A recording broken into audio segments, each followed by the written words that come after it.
if your mind is sort of asking you these questions, like, should I do this? Will I do that? If then this, the answer is always, which can you do consistently and enjoyably for the rest of your life?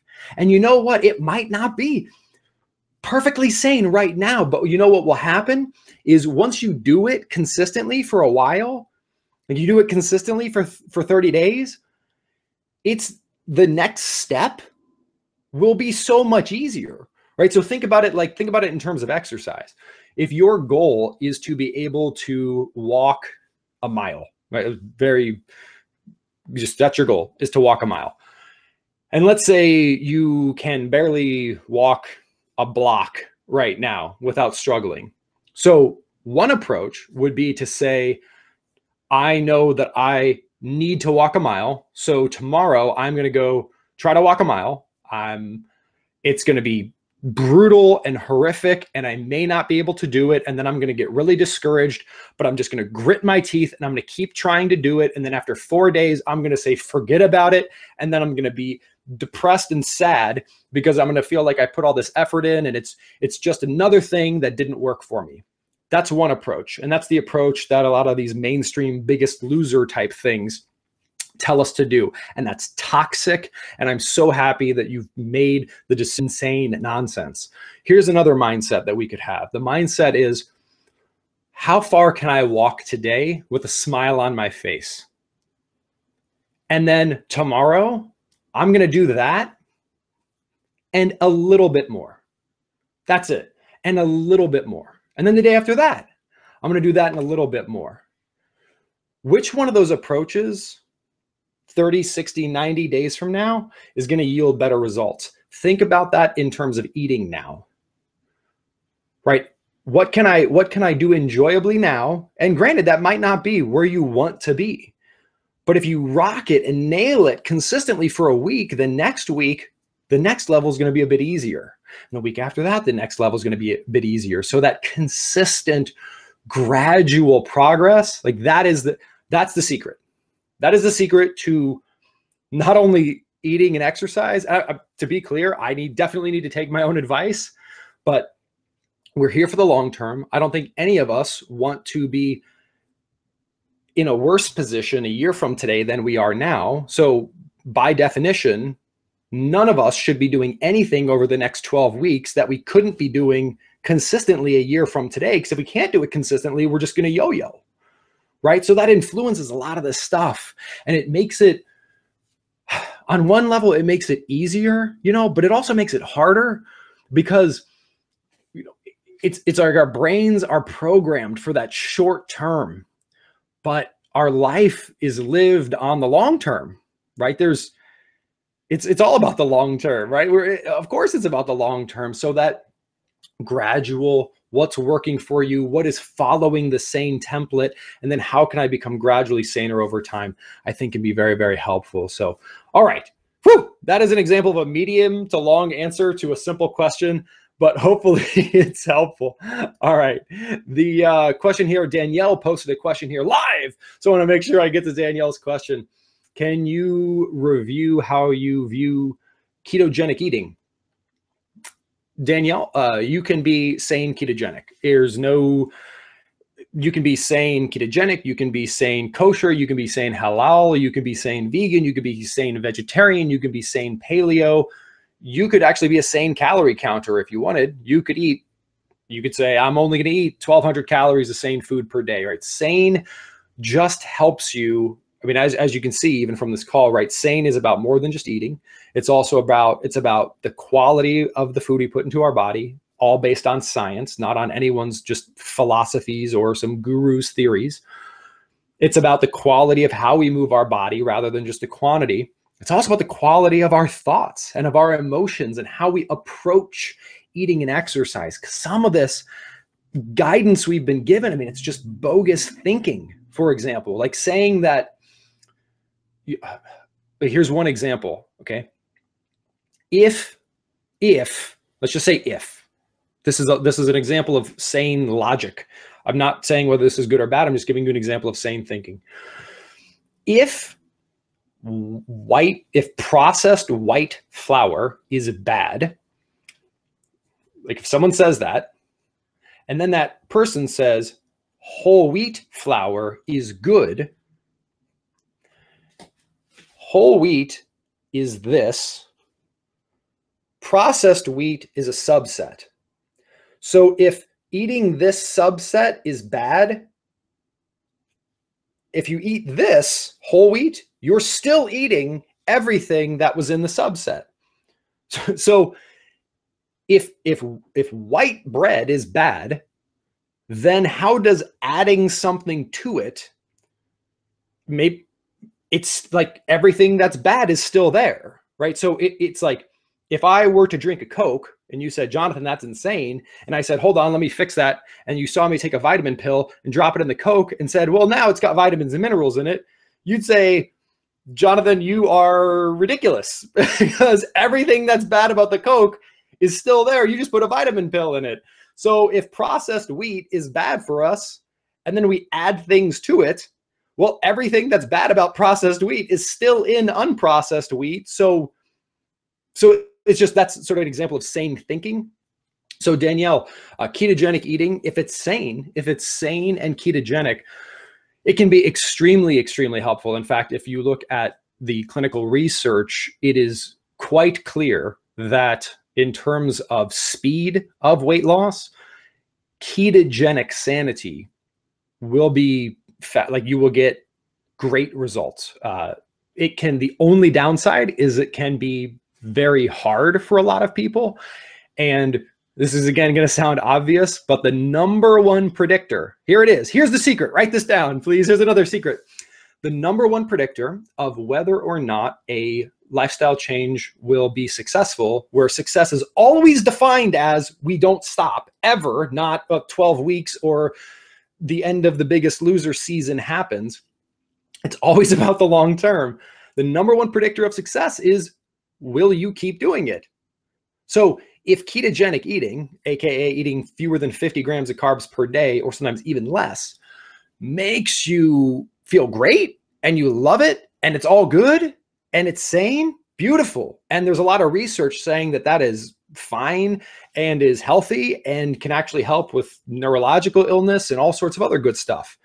However, if counting carbs to that level of rigor makes you feel like you're counting calories, but just differently, and it makes you tired and you don't like, measuring on ketone strips in the toilet and whatever, then I wouldn't recommend it. But if it's working for you and you do it sanely, right? That was one of the biggest changes, not changes, but for example, in the new Atkins for a New You book versus the Atkins books from the 60s or 70s, whenever it was first came out, even in the most hardcore part of the Atkins diet, they will say that green vegetables are required.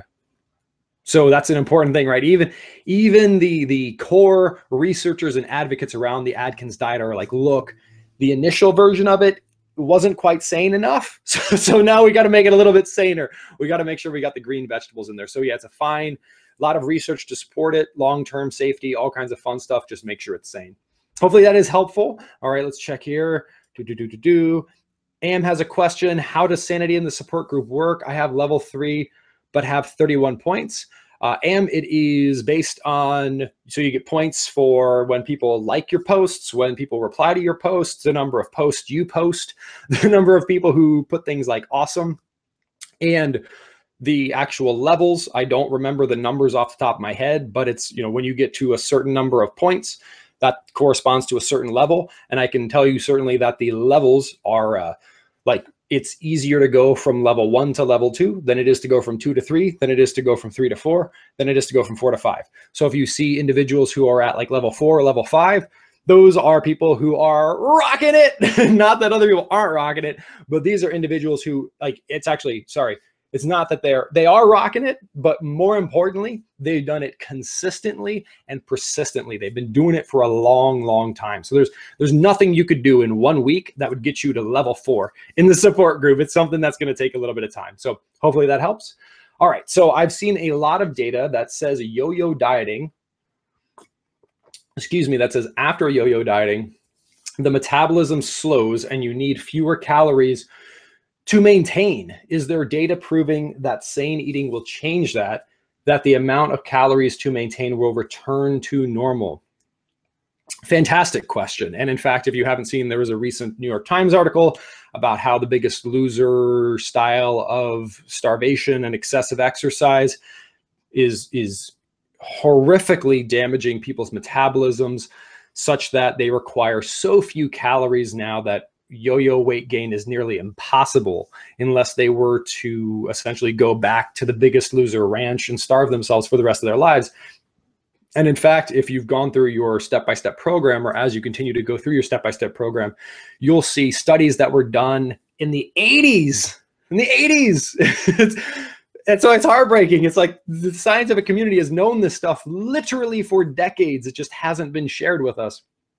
There was a studies done at Rockefeller University in the 1980s in which they took individuals who weighed 335 pounds and starved them down to 220 pounds, which you might say, whoa, these people should go on The Biggest Loser. I mean, that's an amazing before and after picture. That's 115-pound weight loss. That's amazing. But unfortunately, what the researchers found in the 80s was that, so they took people who weighed 335 pounds, starved them down to 220, and then they brought in people who naturally weighed 135 pounds. And they measured the base metabolic rates of everyone. So they measured the base metabolic rates of people who weighed 335 pounds, pre-starvation dieting. Then they measure the base metabolic rates of those same people, but when they were weighing 220 pounds after starvation dieting. And they measured the base metabolic rate of people who weighed 135 pounds. Now, real quick math, 220-pound person, that's a much larger person than a 135-pound individual. I think we can agree. I mean, that's what, 85 pounds more. But what the research showed, hold on one second, I forget the exact numbers, and I pulled it up before our event today. Hold on. Where is it here? Where is it? Hold on. So here we go. At the end of the study, the individuals who starved themselves down to 220 needed 5% fewer calories per day than 135-pound individuals who never starved themselves. Now think about that for a second. A 220-pound person, to physically move 220 pounds around takes a lot more energy than to move 135 pounds around. But because these 220-pound individuals starved themselves down from 315 pounds, when we say that their base metabolic rate was 5% lower than an individual who weighs 135 pounds, that means that an individual weighing 220 pounds, just to not gain weight, would have to eat 5% fewer calories per day, assuming they're eating the same types of calories, than someone who weighs 135 pounds. You can see why how we lose weight is so important, because while a 115-pound from 315 to 220 weight loss, basically, woo, I won The Biggest Loser, or I participated in a study in 1984. If it means that you're either going to be miserable and cold and tired and hungry at 220 for the rest of your life, or that you're going to eat a normal amount, or at least an amount where you're not going to feel tired and deprived and crabby and have no sex drive and in a mental fog for the rest of your life. And if you do that, you're going to weigh 350 pounds 2 years from the time of the study, then that's nonsense. Then it would be better. It's objectively better to never have lost 115 pounds if you're just going to gain 130 back, because yo-yo dieting is worse for you than nothing. Way worse for you than doing nothing. It is infinitely better for your health to stay at 335 pounds than it would be to go down to 220 and then back to 340 or even back to 335. Weight cycling is not good for us.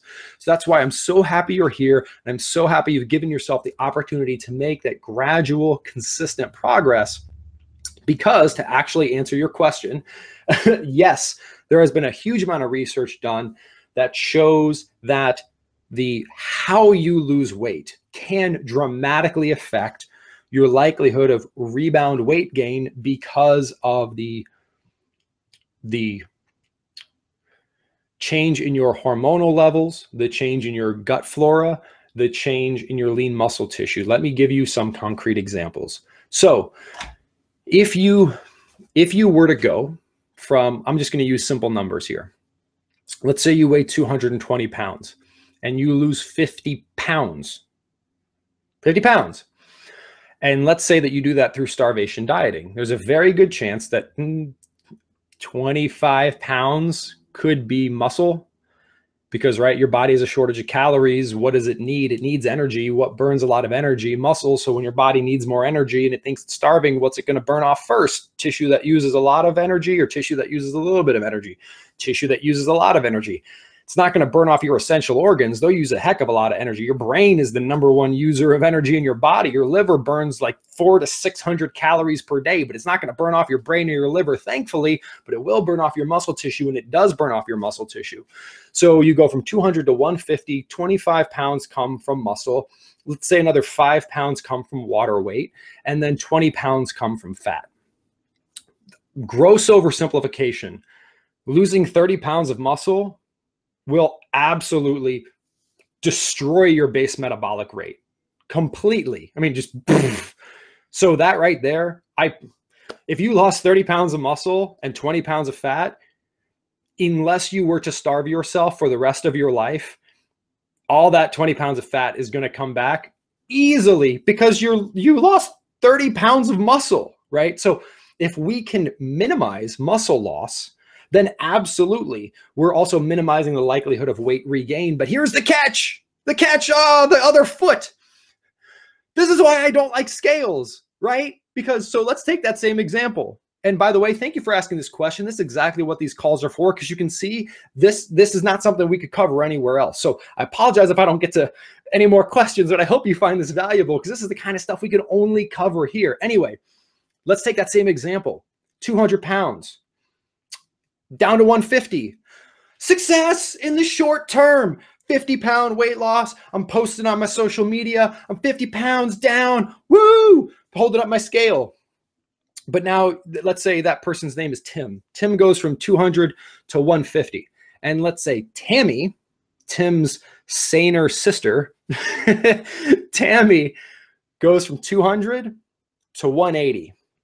Oh, like initially, right? All of our brains, I bet, oh, only 180. Poor Tammy.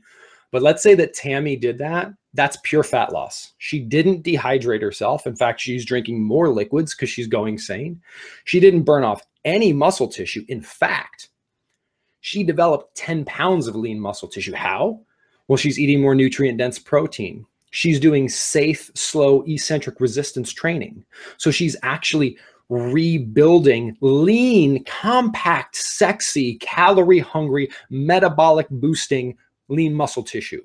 So she's dropped 20 pounds, she's dropped, to make the math work, she's dropped 30 pounds of fat, gained 10 pounds of muscle.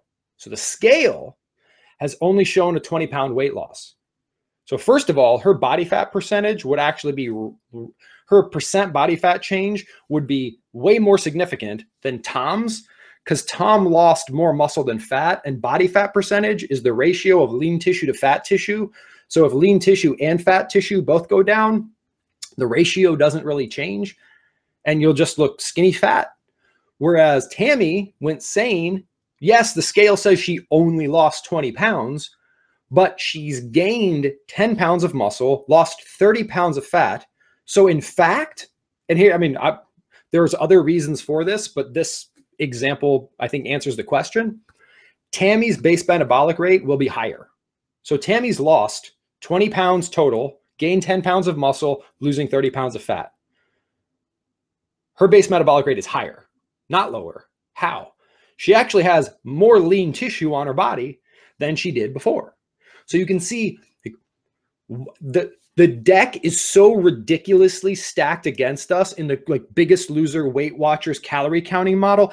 Even the method of measurement using a scale is in reinforcing the type of dieting that will cause you to have a lowered base metabolic rate that will cause you to weight rebound. Whereas like last week, we talked about body fat percentage. You can't fake body fat percentage change. You're either losing body fat. If you're losing water weight, your body fat percentage isn't changed.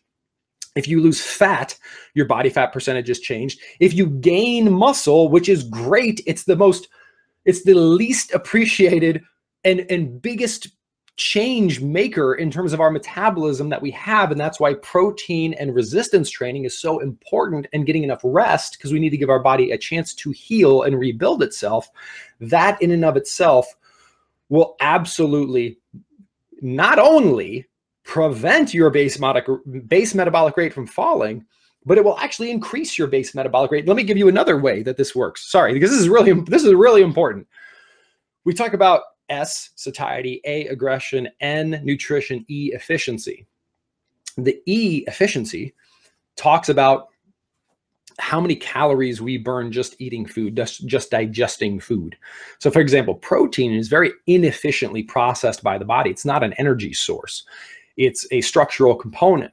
So when you eat, there's something called DIT, or dietary induced thermogenesis, meaning how many calories do you burn per day just taking the food that you eat and turning it into metabolizable energy by your body. Going sane increases dietary induced thermogenesis because it causes you to eat more protein, nutrient-dense protein, which burns more calories just by the act of digesting. So if you've heard of like a negative calorie food like celery, that's true. Like it actually takes more calories to digest celery than celery contains. That doesn't mean you'll lose 100 pounds by eating more celery, because you have a set point and your body will balance it out automatically. But what it can tell us is that, hey, eating protein is great, because not only will it help you to develop calorie-hungry lean muscle tissue, which will prevent your base metabolic rate from falling, but in addition to your base metabolic rate, there are other things that determine the number of calories you burn in a day. One is dietary-induced thermogenesis. Dietary-induced thermogenesis goes up the more protein we eat. So all sorts of ways that we can avoid this starvation dieting nonsense. So hopefully that helps. And I do have to get a drink of water here, sorry. But yeah, absolutely. You can prevent the yo-yoing in 2 ways, 3 ways, more than 3. Here's 3 ways. This is not an exhaustive list. Stop weighing yourself. Measure body fat percentage instead. Even more important than that, gradual. Like the faster you lose weight, here you go. This is 100% true. This is true. Write this in stone. The faster you lose weight, the more likely you are to gain it back. Because rapid weight loss is not safe, and it's not sustainable, and it's not solving the underlying problem. And anything that's done to rapidly lose weight is likely damaging the system itself, and that will cause weight rebound.